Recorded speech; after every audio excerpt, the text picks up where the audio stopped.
কবি কার্তিক ঘোষের রচিত কবিতা তুমিও বলবে।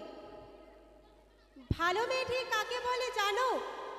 ভালো ছেলে মানে কি?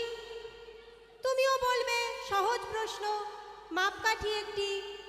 যে মেয়ে পেয়েছে অঙ্কে 100, যে ছেলে ভূগোলের সেরা, তারাই তো ভালো, সবাই বলছে। হীরের টুকরো এরা। কাগজে ওদের ছবি ছাপা হয়, টিভিতে দেখায় মুখ।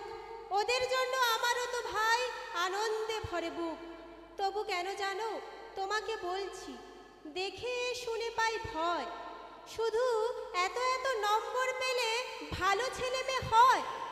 আচ্ছা ধরো না, যে মেয়ে পেয়েছে অঙ্কে অনেক কম, ওর গান শুনে মুগ্ধ সবাই, হাততালি হরদম।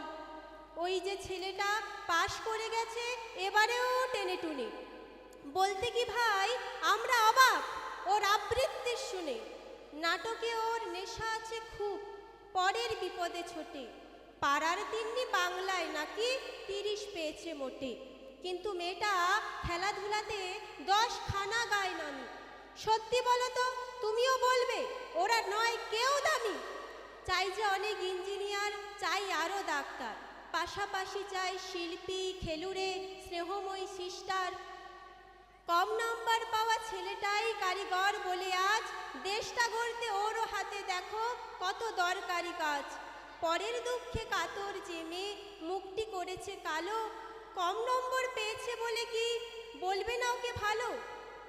অভাবের টানে কলেজে পড়েনি, ছোট দরমার বাড়ি, কিন্তু ছেলেটা বাবা মাকে দেখে, ভাড়াটে চালায় গাড়ি। তাই বলছি কি শুধু নম্বরে হয় নাকি মাপকাঠি? সত্যি বলতে কি ভাই মানুষ চাইছি খাঁটি। নমস্কার।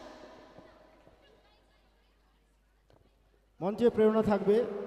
প্রেরণার এই আবৃত্তিতে মুগ্ধ হয়ে কোচিং সেন্টারের শিক্ষক সৌমেন্দু বিকাশ পাত্র মহাশয়ের পক্ষ থেকে 100টি টাকা উপহার দেওয়া হয়েছে। হাতে তালি হোক প্রেরণার জন্য। এরপরে আবার নৃত্যে ফিরে যাব। এরপরের নৃত্য আকাশ দাসের। গান মন আমার ফড়িং হয়ে পদ্ম পাতায় বসে।